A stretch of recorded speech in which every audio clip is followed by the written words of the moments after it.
పౌర విమానయాన శాఖ మంత్రిగా బాధ్యతలు తీసుకున్న రామ్మోహన్ నాయుడు మంత్రికి శుభాకాంక్షలు తెలిపారు సహాయ మంత్రులు. దానికి సంబంధించినటువంటి అప్డేట్ మనం చూస్తూ ఉన్నాం. అదే అదే అదే ఫస్ట్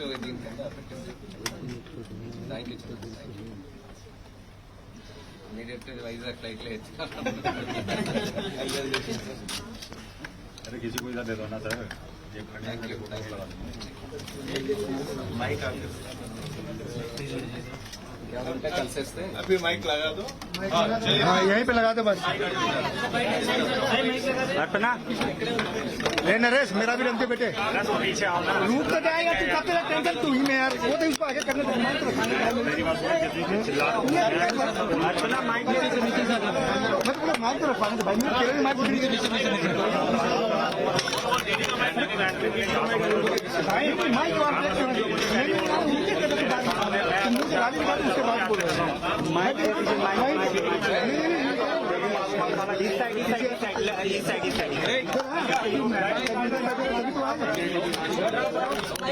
उल्टा ही बना तू బులెటిన్లో మనం బ్రేకింగ్ న్యూస్ చూస్తున్నా. పౌర విమానయాన శాఖ మంత్రిగా రామ్మోహన్ నాయుడు బాధ్యతలు తీసుకున్నారు. ఈ సందర్భంగా ఆయన ప్రతి ఒక్కరు కూడా అభినందిస్తున్నారు. ముఖ్యంగా రామ్మోహన్ నాయుడికి మంత్రికి మిగతా వాళ్ళందరూ కూడా సహాయ మంత్రులు కావచ్చు, కీలక నాయకులు కావచ్చు, నేతలు కావచ్చు, అభిమానులు కావచ్చు శుభాకాంక్షలు తెలియజేసినటువంటి పరిస్థితి కనిపిస్తుంది. బిగ్ టీవీ స్క్రీన్ పైన మనం క్లియర్గా చూస్తూ ఉన్నాం. తెలుగుదేశం పార్టీ తరపు నుంచి మూడోసారి శ్రీకాకుళం ఎంపీగా మూడోసారి ఆయన గెలుపొందారు. గెలిచిన తర్వాత ఈసారి పౌర విమానయాన శాఖ మంత్రిగా ఆయన బాధ్యతలైతే స్వీకరించినటువంటి పరిస్థితి కనిపిస్తోంది. సో దానికి సంబంధించినటువంటి అప్డేట్స్ని మనం బిగ్ టీవీ స్క్రీన్ పైన మనం చూస్తున్నాం. తెలుగుదేశం పార్టీకి సంబంధించినటువంటి కీలక నాయకుల్లో ఒకరిగా అంచెలంచెలుగా ఎదిగారు రామ్మోహన్ నాయుడు. ముఖ్యంగా 2 సార్లు గెలిచారు. మూడోసారి ఈసారి గెలిచిన తర్వాత నేరుగా ఆయన కేంద్ర క్యాబినెట్లోనే ఆయన బెర్త సంపాదించుకున్నటువంటి పరిస్థితి కనిపిస్తుంది. గతంలో ఆయన తండ్రి స్వర్గీయ ఎర్రన్నాయుడు కూడా కేంద్ర మంత్రిగా కూడా సేవలు అందించినటువంటి పరిస్థితి కనిపిస్తుంది. సో ప్రస్తుతానికి మనం అప్డేట్ చూస్తున్నాం. పౌర విమానయాన శాఖ మంత్రిగా బాధ్యతలు తీసుకున్నారు రామ్మోహన్ నాయుడు. ఈ సందర్భంగా ఆయనకి అందరూ కూడా శుభాకాంక్షలు తెలియజేస్తున్నటువంటి పరిస్థితి. తెలుగులో చేసేద్దాం. I do in Telugu and then English. I do it very briefly only. అందరికీ నమస్కారం. ఈరోజు సివిల్ ఏవియేషన్ మినిస్ట్రీ తాలూకా మంత్రిగా, కేంద్ర మంత్రిగా బాధ్యతలు స్వీకరించడం చాలా ఆనందంగా ఉంది.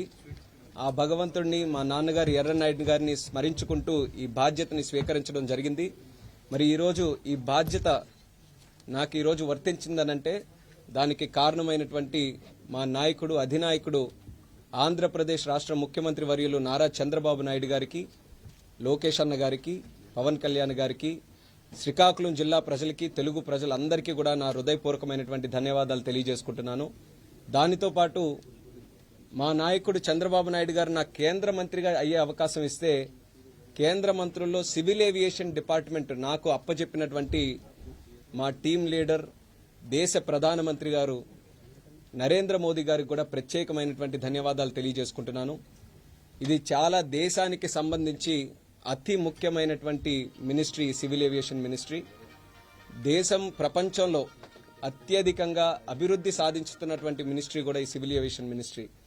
ఈరోజు వాస్తవంగా చెప్పుకోవాలనంటే క్యాబినెట్లో అత్యంత చిన్న వయసులో ఉన్నటువంటి వ్యక్తిని, అటువంటి వ్యక్తి మీద ఎంత పెద్ద బాధ్యత పెట్టారనంటే మోదీ గారు యువతకి బాధ్యత అప్పచెప్తే సక్రమంగా చేస్తారు, యాక్టివ్గా, ఎనర్జెటిక్గా ముందుకు నడిపిస్తారనే ఆలోచనతో ఈరోజు నా మీద ఈ బాధ్యత పెట్టడం జరిగింది. ఆ బాధ్యతకి సంపూర్ణమైనటువంటి న్యాయం చేస్తానని మోదీ గారికి, మా చంద్రబాబు నాయుడు గారికి, అలాగే దేశ ప్రజానికానికి అందరికీ కూడా ఈ సందర్భంగా తెలియజేసుకుంటున్నాను. మరి ఈరోజే స్వీకరించిన తర్వాత ఇమీడియట్గా మాకున్నటువంటి ప్లాన్, మోదీ గారు ప్రతి డిపార్ట్మెంట్లో దేశానికి కూడా సంబంధించి 100 డేస్ యాక్షన్ ప్లాన్ని తయారు చేయమనడం జరిగింది. మా డిపార్ట్మెంట్లో కూడా అది చేస్తాం. 100 డేస్ ప్లాన్ తయారు చేసి దాన్ని ఇంప్లిమెంట్ చేయడానికి కూడా అన్ని విధాలుగా మా డిపార్ట్మెంట్ తరపున చర్యలు కూడా మేము తీసుకుంటాం.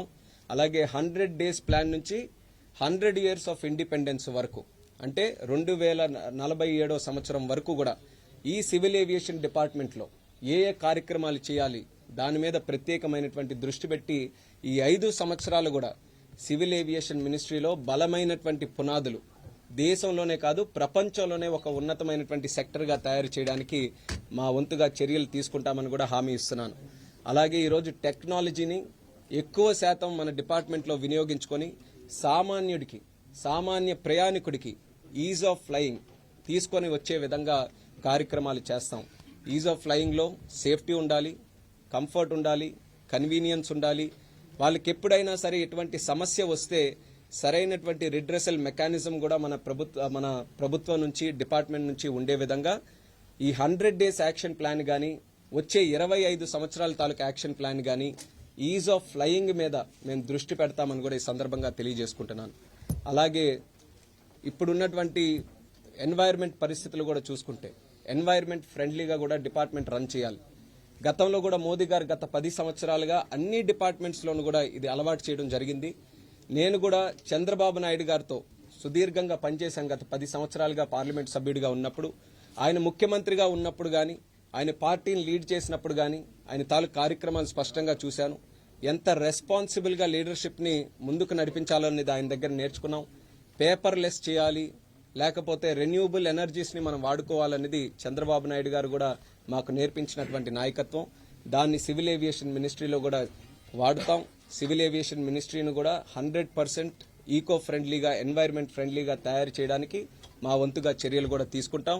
చాలా వరకు ఎయిర్పోర్ట్స్ అన్ని కూడా ఆ దిశలో ముందుకు వెళ్ళాయి. భవిష్యత్తులో 100% దేశంలో ఉన్నటువంటి ఎయిర్పోర్ట్స్ కానీ మనం చేసే కార్యక్రమాలు కానీ eco friendly and environment friendly చేసే విధంగా కార్యక్రమాలు చేస్తాం.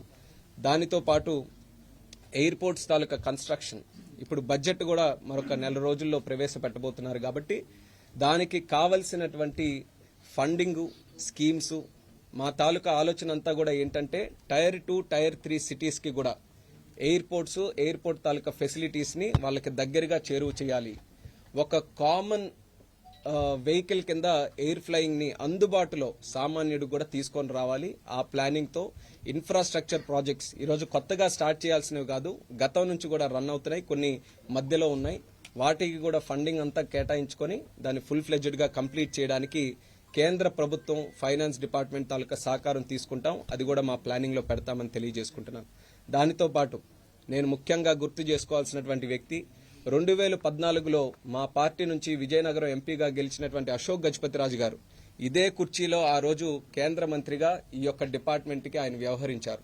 ఆయన వచ్చిన తర్వాత పాలసీలో కానీ, ప్రయాణికుడికి సదుపాయాలు కల్పించడంలో కానీ, ముఖ్యంగా ఆంధ్రప్రదేశ్ రాష్ట్రానికి సంబంధించి సివిల్ ఏవియేషన్ అభివృద్ధి గురించి కానీ అద్భుతంగా పునాదులు వేశారు, అద్భుతమైనటువంటి కార్యక్రమాలు చేశారు. సో ఈ వేదిక ద్వారా మరొకసారి మా అశోక్ గజపతిరాజు గారికి కూడా ప్రత్యేకమైనటువంటి ధన్యవాదాలు తెలియజేసుకుంటున్నాను. మంచి పునాదులు వేసి బలమైన నిర్ణయాలు ఆ రోజు తీసుకున్నందుకు. అందులో ఒక ముఖ్యమైనటువంటిది ఏంటంటే ఉడాన్ స్కీమ్ కూడా ఆయన టైంలోనే 2016లో లాంచ్ చేసి Tier 2, Tier 3 సిటీస్కి సామాన్యుడికి ఎయిర్ ట్రావెల్ని దగ్గర తీసుకొని వచ్చే విధంగా ఆ రోజు కార్యక్రమాలు చేయడం జరిగింది. ఉడాన్ స్కీమ్ వల్ల ఎంతో మంది ప్రయాణికులు అదనంగా మధ్యస్థరగా ఉన్నటువంటి మిడిల్ క్లాస్ ఇన్కమ్ కలిగినటువంటి ఫ్యామిలీస్ కానీ, లోవర్ మిడిల్ క్లాస్ కానీ చాలా మంది సామాన్యమైనటువంటి ప్రయాణికులు కూడా ఎయిర్ ట్రావెల్ అనేది అందుబాటులోకి వచ్చింది ఆ ఉడాన్ స్కీమ్ వల్ల. అటువంటి స్కీమ్ ద్వారా మరిన్ని కనెక్టివిటీ, భారతదేశంలో డొమెస్టిక్ కనెక్టివిటీ కానీ, ఇంటర్నేషనల్ కనెక్టివిటీ కానీ, ఈ రెండింటి మీద కూడా దృష్టి పెట్టి ఆ స్కీమ్ను కూడా ముందుకు నడిపిస్తాం. అలాగే సింధియా గారు వచ్చారు, ఆయన కూడా చాలా ధన్యవాదాలు. మొన్ననే ఛార్జ్ తీసుకునే ముందు కూడా నేను కలిశాను. ఎందుకనంటే ఆయనే ఇప్పటి వరకు కూడా లీడ్ చేశారు కాబట్టి ఏ కార్యక్రమాల మీద ఇమీడియట్గా దృష్టి పెట్టాలి, ఆయన సలహాలు సూచనలు కూడా తీసుకున్నాం. సింధియా గారు తాలూకా ఫాదర్ మాధవరావు సింధియా గారు, మా తండ్రి గారు ఎర్రన్నాయుడు గారు కలిసి పార్లమెంట్లో కలిసి పనిచేయడం జరిగింది. మరి జ్యోతిరాదిత్య గారు అలాగే ఎర్రనాయుడు గారు పనిచేయడం జరిగింది. జ్యోతిరాదిత్య గారు నేను కూడా గతంలో పనిచేయడం జరిగింది. సో అనుబంధంతో ఆయనకు కూడా ఆయన గైడెన్స్ కోసం వెళ్ళాను, ఆయన కూడా చక్కగా గైడ్ చేశారు. డిజి యాత్ర ప్లాట్ఫామ్ తీసుకొని వచ్చి ఈజ్ ఆఫ్ ఫ్లయింగ్ దాని మీద కూడా ప్రత్యేక కార్యక్రమాలు చేశారు. అది ఇంకా కొన్ని ఎయిర్పోర్ట్స్కి ఎక్స్పాండ్ చేయాల్సిన అవసరం ఉంది. దాని మీద కూడా మేము దృష్టి పెడతామని సందర్భంగా తెలియజేస్తున్నాను. సో గతంలో ఎవరైతే మంత్రులుగా పనిచేశారో వాళ్ళు చేసినటువంటి కార్యక్రమాలను ముందుకు నడిపించడం, గత 10 సంవత్సరాలుగా మోదీ గారి తాలూకా వికసిత్ భారత్లో ఏవైతే ప్లానింగ్ చేస్తున్నారో దాన్నన్నింటినీ కూడా ముందుకు నడిపించడం, దానితో పాటు ఈరోజు ప్రత్యేకంగా ఉన్నటువంటి టెక్నాలజీ కానీ, ఎన్వైర్న్మెంట్ ఫ్రెండ్లీ కాన్సెప్ట్స్ కానీ దేశ విదేశాల్లో ఎక్కడైతే బెస్ట్ ప్రాక్టీసెస్ ఉన్నాయో అవన్నీ కూడా మన సివిల్ ఏవియేషన్ ఇండస్ట్రీకి మనం తీసుకొని వచ్చి civil aviation of India one of the best sectors in the world తయారు చేయడానికి నా వంతుగా కృషి చేస్తాను. చాలా పెద్ద టార్గెట్స్ ఉన్నాయి. రాబోతున్నటువంటి 5-6 సంవత్సరాల్లో 2030 వరకు one of the leading domestic markets in the world తయారు చేసే విధంగా చర్యలు తీసుకోవాలి. మరి దానికి ప్రత్యేకంగా నా వంతుగా చర్యలు తీసుకుంటాను. నాకు ఈరోజు అడ్వాంటేజ్ ఏంటంటే ఒక పక్కన ప్రధానమంత్రి నరేంద్ర మోదీ గారు, మరొక పక్కన ఆంధ్రప్రదేశ్ రాష్ట్ర ముఖ్యమంత్రి చంద్రబాబు నాయుడు గారు. వీళ్ళిద్దరూ కూడా visionary leaders.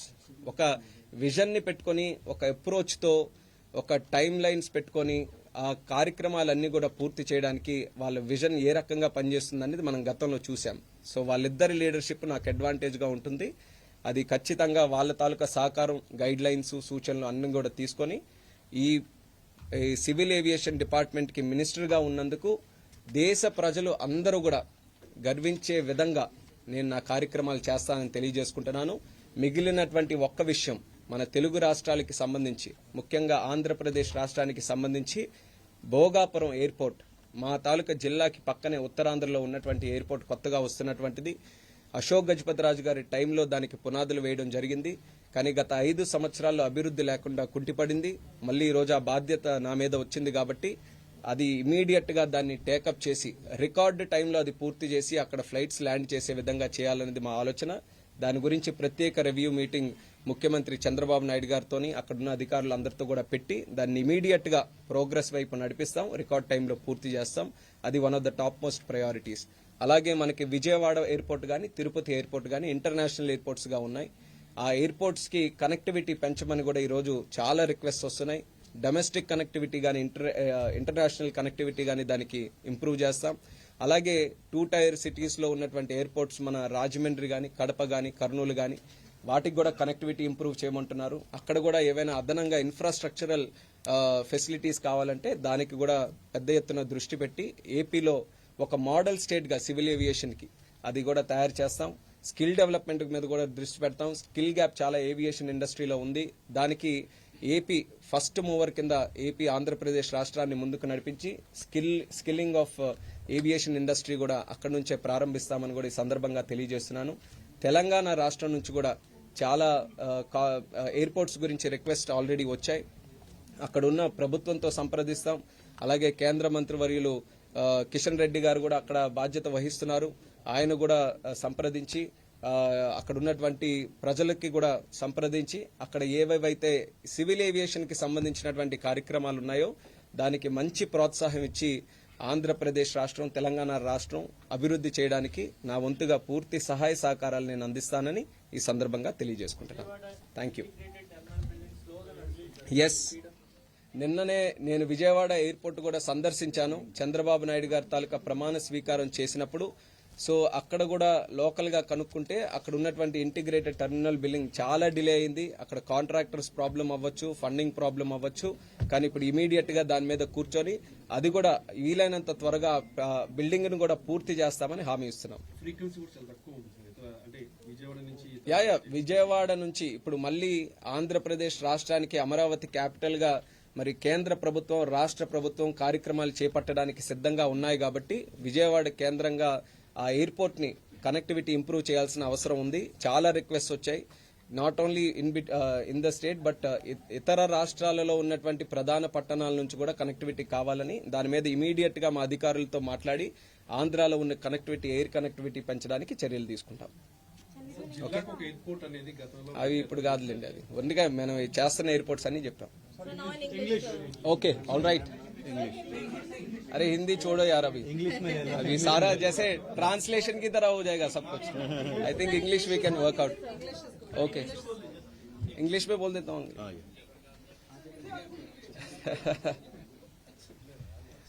Good afternoon everyone.